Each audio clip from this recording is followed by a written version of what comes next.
This is Life Transformation Radio. Prepare to engage. Seatbelt activated. Download initiated. Your quantum journey of transformation begins in 3, 2, 1.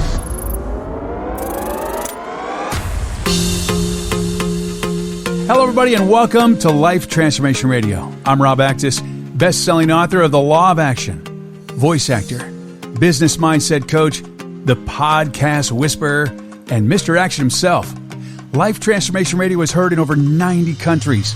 Thank you for joining us from all around the world. Whether it's your first time joining us or you've been listening to Life Transformation Radio for some time, I want to personally thank you. Here at Life Transformation Radio, we are committed to share more about real life, love, the power of positivity, romance, and of course, laughter. We care about helping others find their internal drive and purpose. We celebrate life's challenges and overcoming them. On the show, my guests are amazing people who are forces for good in the world around them and live a life of transformation. My guest today, she does just that. Today, Kristine Carlson and I discuss how to reveal the authentic you. If you want to understand how your circumstances don't make or break you, they reveal you, and learn how to choose to be better over bitter when changes happen, so that you can go through change with grace. Ladies and gentlemen, boys and girls, this is the show for you.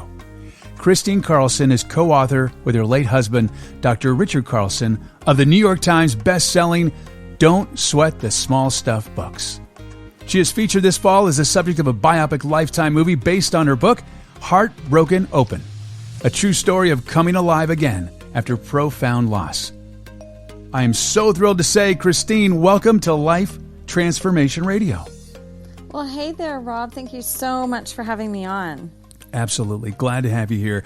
It's interesting. We were talking before we started recording, and I'm like, okay, I don't want to talk about this, and I don't want to talk about this.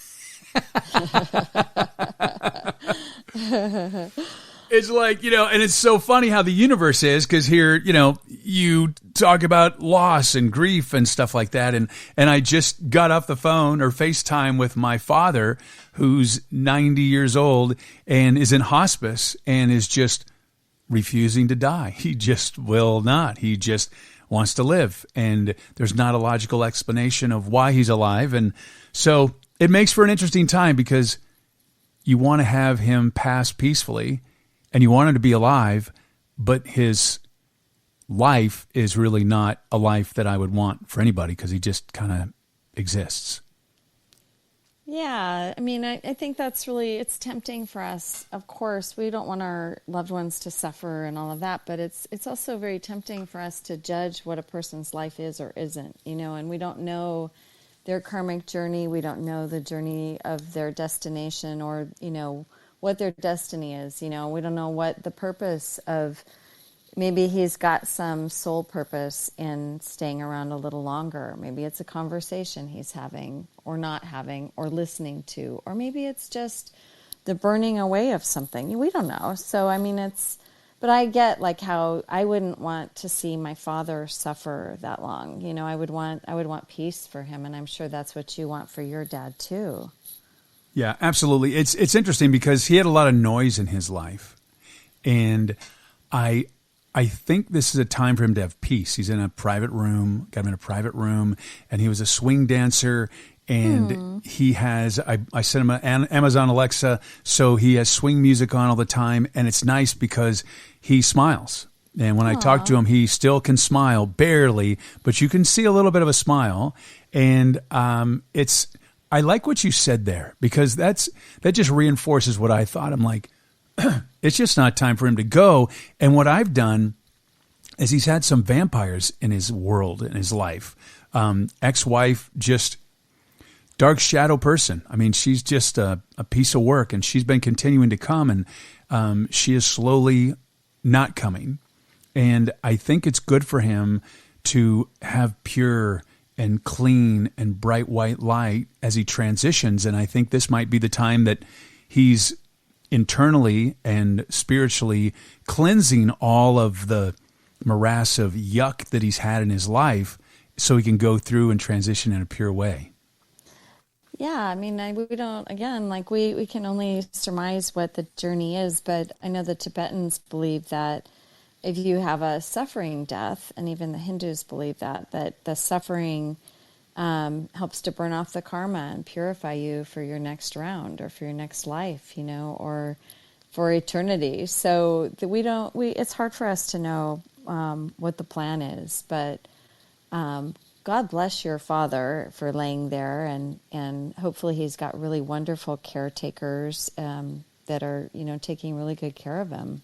He does. And what I find fascinating is that he was a very negative man. And it's interesting because I lived my life so opposite of him, and he was just really focused on the negative, and I just you're never happy. And so I just chose a different path. And what I think is really fascinating is that he looks so old and bad and unhealthy before he went into the hospital when he had his injury and he fell down the stairs.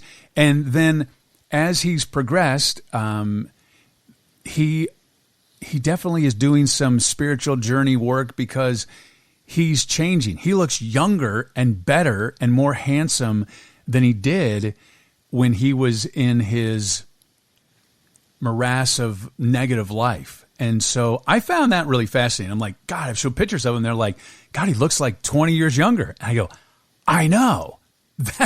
It's a quite fascinating experience. He's my only dad, so I've never really experienced anything like this, to have a parent pass. I mean, my mom's 93, so it's kind of interesting. She's still alive and kicking, and she's doing fine. But it's quite interesting, the whole transition of life. Oh, yeah, and our outer appearance so much is an expression of our inner world. I mean, we all know that because if we look in the mirror when we are sick or something, we just don't look the same as we look in the mirror. We have a bright, we're feeling really good. We have a good day. We're feeling bright. Your exterior appearance will take the shape of your inner world. And so hopefully your dad is already experiencing maybe the beginning stages of that peace and that bliss of transformation that happens to many people in transition. Yeah, I think he definitely is. He is definitely peaceful, and he's way less agitated. He was in a group room and had the news on all the time, and there was a lot of weird energy in the room, and so I got him in a private room. And now he just has his swing music on 24 hours a day, and he definitely looks so much more peaceful. He's never peaceful or at peace in life. I talked to him a lot of times for many years. I mean, I've been involved in spirituality and meditation and gratefulness for so long, and it's had such a positive impact on my life. I could never get him to just be quiet and be still. And so it's almost like this is his time to be quiet and to be still. And it's quite remarkable how... Well, the soul knows. The soul really knows what we need, and the soul is in the body. So the soul has chosen the body to have its expression in this world, So his soul is in charge, especially now. Yeah, absolutely. And, they had conversations like, not necessarily pulling the plug, but they've taken away all of his medicine, in hospice. They just make him comfortable. And I said, he's here until he's not here. Yeah. And it's interesting because the conversations that I've had with them is that a lot of people, when their loved ones are in this state of transition, the pain of them seeing a family member like that is they want to end their life. It's a very interesting thing. They just want them, I love what you said of this is his path. It's not my path. And so, I'm not going to be the one to okay, let's get a pillow and, bye, Dad.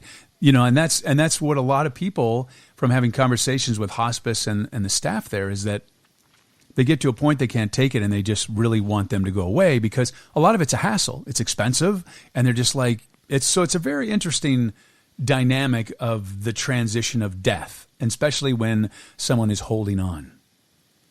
Oh, I imagine. I just recently had to go and say goodbye to a really dear friend, one of my dearest friends, who's only 1 year older than myself. And we grew up together from the time we were 14. And she, 7 months ago, got diagnosed with cancer and was gone 7 months later. And, and she was really healthy. She would have been the one person in my life I would have said she's going to live till 120, and she didn't make it to her 60th birthday. So it's like, but she had about 2 months of really vigorous pain and a lot of suffering and a lot of, she just really went downhill, and it was amazing because, she was lucid when I saw her, and the first thing she said to me is,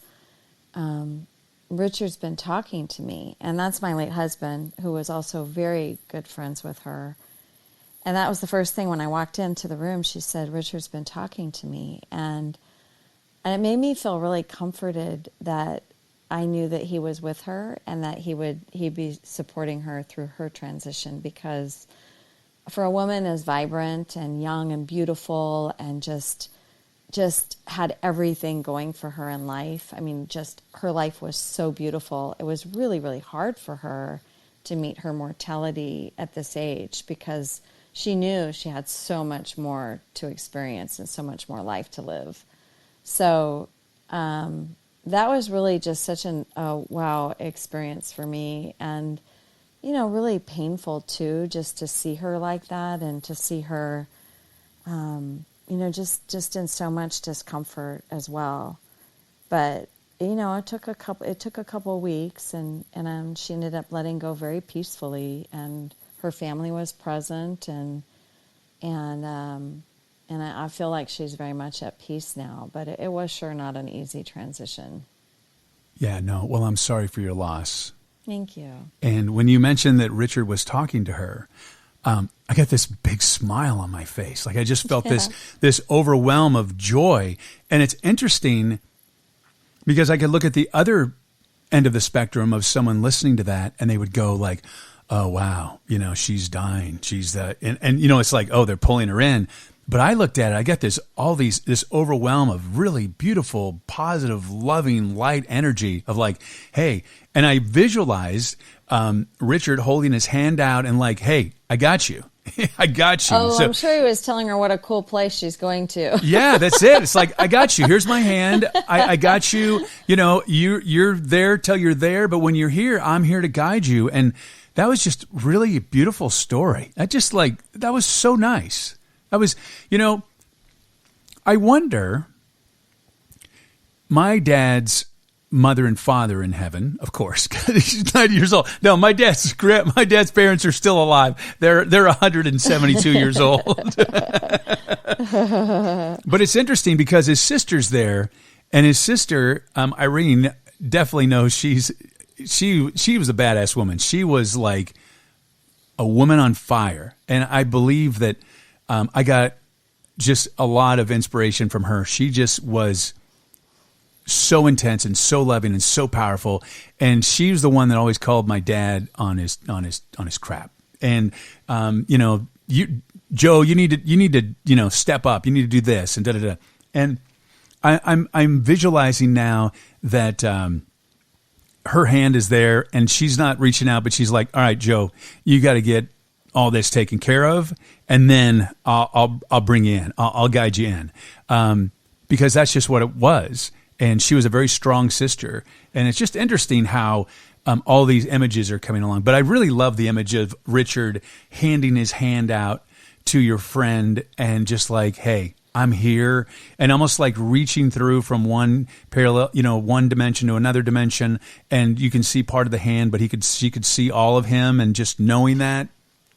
What a beautiful story. Like, just, wow, that just made my day. That was really nice. Oh, good. Yeah, I don't feel like we're very alone in that process. I feel like there's when my father-in-law, he had a very long time in the hospital too, about 2 years, where he was on a feeding tube, and he just, he had a big, massive stroke, and probably shouldn't have survived it, but did, and he could talk, but he could not use any of his body, so he was full care, couldn't eat anymore, but his mind was really good right up until the end, and he used to say sometimes when I walked in, like he'd say, "Why are all those angels around you?"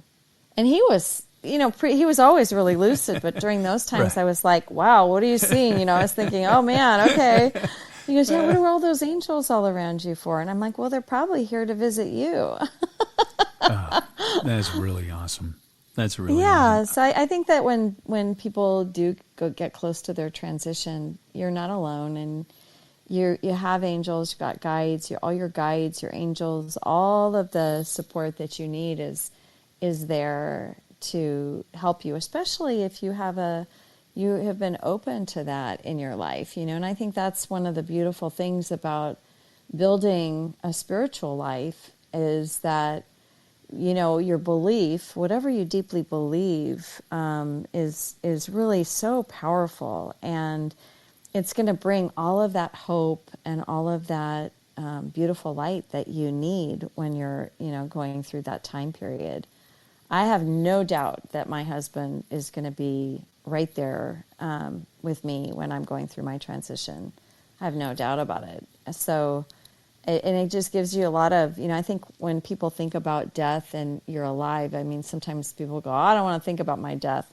But I think the value for all of us in thinking about our mortality is that it helps us remember how temporary this life is. It helps us remember that there's just a lot of, priority and time, because we don't know when our time is going to come. Your dad's been really, really blessed with 90 short years. I mean, let's face it, I don't know what your age, Rob, is, but I'm getting close to 60, and 90 is only 30 years away. So I know. It means I'm in the last third if I make it that long. So that's not very long. Yeah, it's been interesting. It's been interesting because I've had a few near-death experiences, and I fought really hard to live. Yeah. And my daughter had, a near-death experience. She had 4 strokes at 14 years old and had brain surgery because of a blood vessel burst in her brain and was in a coma. And then I suffered a blood clot where I tried to not die for about 3.5 months. And I've been in an armed robbery with a gun to my face. And I've had a lot of circumstances where, I've come close to dying. And the one thing is, and it's been really interesting, and I know a lot of people are going through this right now, is you have to make those decisions. And I never really thought, when you go to put your dad in hospice and they ask you all these questions of like, you have the DNR order that you have to do, the do not resuscitate. And you make all these decisions. Do you want them to be, if something happens, do you want them to do the full court press? Do you want them to do this? Do you want them to do a little bit? Do you want them to do nothing? And I just made the decision. And it was actually really easy to do because of his injuries. He never can get out of bed again. I mean, he fell down the stairs and was there for a day. And so he'd never recovered from that. And so his body is not strong enough. And so I'm like, you know what? No, you don't need to resuscitate. And I'm okay with that. And it's interesting because the conversation that I've had with hospice and the people, they're like, some people will hold on to the very last minute. They want, resuscitate. And I'm like, I was thinking to myself, it put things in perspective for me. I love my life, and I when I'm in stages and when I'm on podcasts, and actually the way I just live my life is I live every day like I want to be alive, and I want to inspire people to do that. And so I made the decision. It was really easy after I did that. I just made my little living will, and I'm like, look, do not resuscitate. If I'm like, if there's no other way to keep me alive, you can try and keep whatever it is, but it's not like I'm not going to be on a ventilator forever. I'm not going to do that. And make it real simple. Do not resuscitate. Come visit me. Cremate me. Have a big freaking party. Have the biggest party and just celebrate my life. Don't mourn my loss. Just celebrate my life, and hopefully I made an impact on you. And it was really easy to do. It was very interesting how easy it was to just go, Yeah, I want this, this, this, this. And I did it. It's like simple. And, it's kind of like, don't sweat the small stuff. You're going to die, take care of it. And so that leads into your incredible book series of Don't Sweat the Small Stuff. And it's all small stuff. And I just love your books and I love the message. And let's talk a little bit about that, because that had such an impact on the world. I mean, 25 million copies sold like that? Something like 25 million? Yeah, something like that. That's amazing. And I think I bought a lot of those. I've given a lot of those as gifts. I just love it. It's just little bits of inspiration. So let's talk about Don't Sweat the Small Stuff. Like, what does that mean? Well, I mean, it means not letting the little things in life, which is all the small stuff, the small annoyances and irritations, the minor things, take over your life and your life attention so much that you can't focus on what matters most to you. I mean, a lot of times, like I like to describe it like the small stuff is, let's say you have a big white page, blank page, and you stick a little black dot on it. And it's something really small, like maybe it's something somebody said to you, maybe somebody cut you off in traffic, maybe something happened at work or, at school or whatever. And instead of just letting something happen and, have your feelings about it and then letting it go, we like attach to that one thing and our mind's attached to it. And then suddenly all we can think about is that one thing that happened. Well, that becomes the small black dot on the huge white page. And guess what? Life is happening in the white space. All of life is going on, and all you can see is that one small black dot that's got your full attention. And people wonder, like, why they're not engaged in their lives. Why are they, because we're not. We're focused on the things that don't matter. And then we miss all of the life that's happening around us, the stuff that does matter. Yeah. I've had a lot of conversations with people on Life Transformation Radio. And the one thing is that people that have faced near death is you always have this conversation with yourself. And it's like when you think you're going to die, and it's a really weird feeling to have, the one thing that comes to you is a massive amount of regret. And you don't regret any material object. All you regret is the times that you get to spend with people. Like, oh man, I wanted to spend more time with my daughter. I want to spend more time with my wife. I want to spend more time with my mom. I wanted to spend more. And, I think what happens is with the small stuff is that it multiplies and people get so caught up on all that. I love it. Don't sweat. How long ago those books get out? Because I've known about this. They've been a long time, hasn't it? 25 years. Okay, yeah, that's what I thought. The thought. first one came out 25 years ago, yeah. Okay, because this is kind of how I've lived my life, which is great. So thank you. I mean, I love your books. I've given away a lot as gifts. And it's neat because look at the impact I've been able to have on the world based on your book. And, it's just kind of neat because I don't sweat the small stuff. And it's all small stuff. And it sounds so simple, but it's so true. It's almost like you don't see the forest through the trees, and that one little thing it's just really not that important to focus on the small stuff because really life isn't. Is so beautiful and there's so much joy that can be had. And at the end of the day, it doesn't really matter, the little stuff. It never does. No. I mean, all you have to do is go through something really big, just like you're talking about, your near-death experience, or somebody has a tragic loss, the same thing. I mean, you when you're in a tragic loss or you're in a crisis, you're certainly not sweating the small stuff. No, not at all. Your whole life takes on a new perspective. Yeah, it's funny. Like it was like, I could never take time off for a vacation. I got a blood clot. I did nothing for 3.5 months. I'm like, how did I do that? Like I did nothing because I had to. So the universe was like, you need to stop. I get it. Message received. And so now I have a very balanced life and I pay attention to messages from the universe because I don't ever want to be in that position again. So there's that. Yeah, absolutely. Life's way too short. Absolutely. Even if you are 90 like your dad, it's still short. Absolutely. And one of the things I love about Don't Sweat the Small Stuff is that I live my life, and I think it's so powerful, is that I work very, very hard to live in the very present moment. Like the very present moment. Oh, yeah. In that, when you're depressed, you're living in your past. And when you're anxiety and you're all stressed out, you're living in the future. If you just stay in the very present moment, like, for example, I don't know what would be considered a small stuff, but it's Friday, right?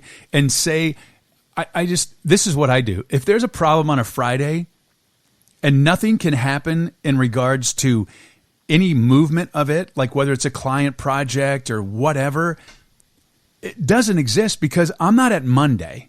So if there's nothing I can do to make an impact on whatever that small thing is, no matter small or big, I'm not going to let it bother me. I just choose, and I'll just not let it bother me because it's Friday. It's going to blow up on Monday. Well, guess what? I may not make it till Monday, so I'm going to tell you I'm going to have a really fun weekend. Because what happens is I think people go, well, I'm going to be in a crappy mood all weekend because on Monday, blah, blah, blah, blah, blah, blah, blah. You get a call on Friday and the boss wants to meet you. Says, Kristine, I've had some comments about your performance and we need to meet Monday at 8 a.m. And most people go negative. And so all weekend long, you're all stressed out, but you may not even make it till Monday. So live in the very present moment. And I think that's just really, really important. Yeah, we call it putting your problems on the back burner. I love it. Yeah.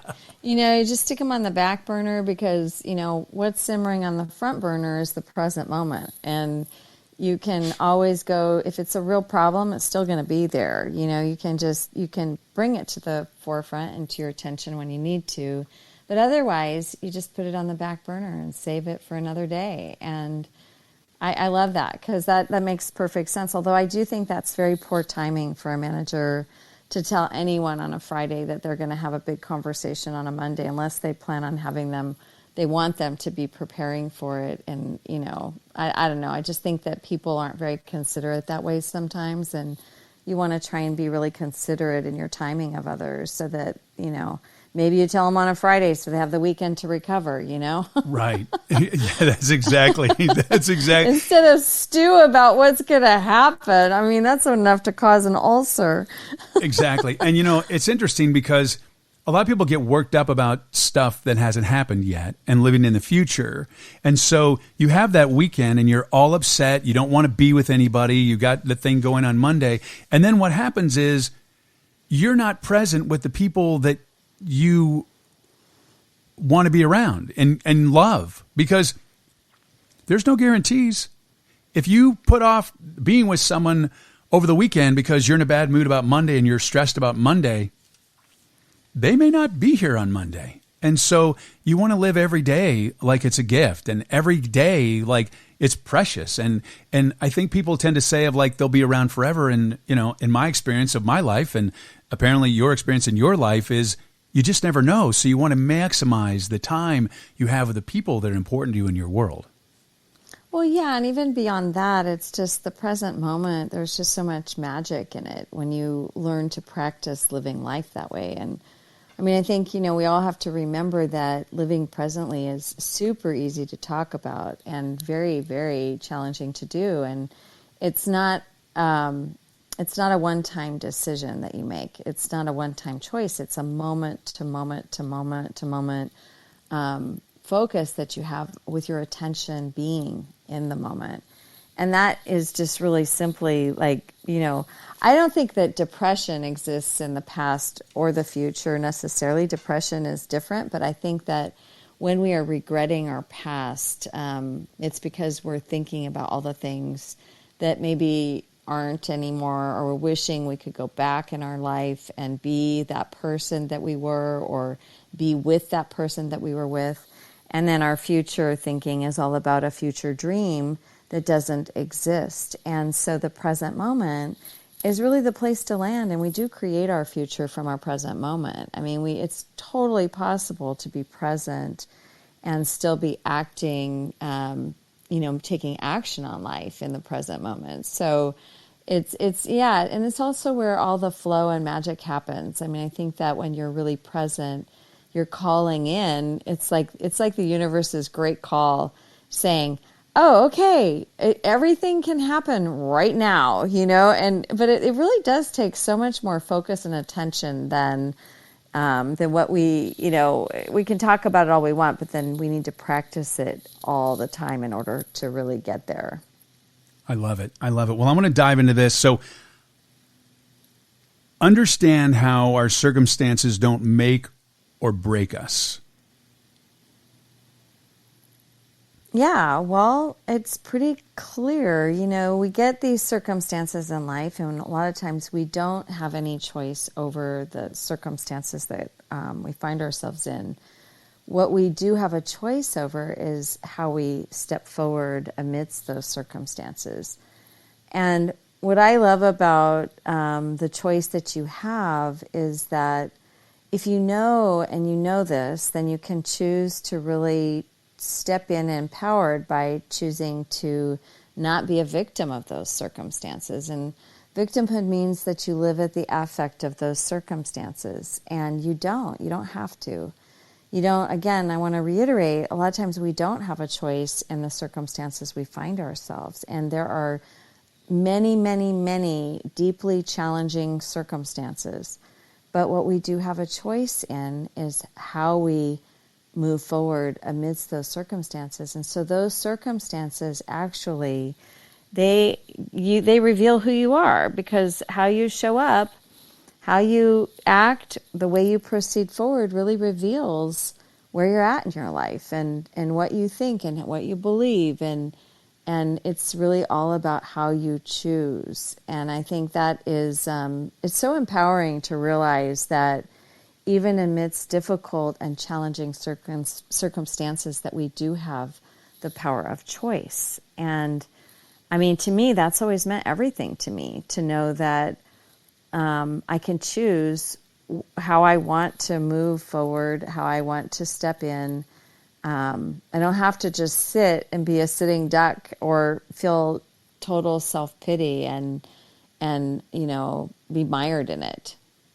Yeah, I love what you said about how to choose to be better over bitter. Yep. When change happens in your life. So that sounds, it's easier said than done. So what are some ways that you can be better as opposed to being bitter over change in life? Well, I think that goes to the topic of your whole radio show. It really goes toward knowing that change brings with it transformation. And I think, we're going to change either way. You can change positively or you can change negatively. And, absolutely. And I mean, that's the truth, is it's not always a positive change, but it really, the attitude that you bring to that, the way you embrace change, the way you go through your change. Look, it's not easy to let go of who you were if you're going through an identity crisis. It's not easy to go through transformation. Nobody ever says it's easy, but it is completely worthwhile. And I think what I like to tell people is that it's super important to feel what you feel. It's super important not to even hide behind positivity, because we oftentimes hide our feelings by over positivity. I call it over positivity because it's not really real. Like, we just vacillate toward positivity because that's what we're comfortable with. Right. But what I want to say is it's more important that you stick with what's authentic and real for you in the moment. And if an emotion is present and it's sad, go ahead and let yourself feel that sadness, because if you don't, the sadness doesn't really go away. All you're doing is putting a Band-Aid on it or masking it for another day. Or worse, it does turn into depression. Right. Unexpressed emotion goes inward and it depresses. And whereas if you just allow yourself to feel, allow yourself to go into your feelings. And I want to just also say to the men that listen to this, that men don't have very good training this way. And it's really sad, because women have a lot better training. Like, women are taught, women are more emotional. It's okay to cry. Men are not taught that that's okay. And it's really, really important that men allow themselves the emotional freedom sometimes to go into their sadness and their sorrow, because otherwise it just gets locked inside the body, and it's painful and it's armored, And it keeps us from experiencing true and really real joy. Yeah. I think of the line, real men don't eat quiche. You've heard that a long time ago. And I think it could be, real men can cry. Absolutely. Real men can cry. cry. Absolutely, 100%. Yeah, and I mean, even before the show, I know you're like, well, I don't want to talk about that. It's not positive. And I'm like, you know what? It's okay, because there's a lot of people that are listening that aren't feeling really positive right now. Right.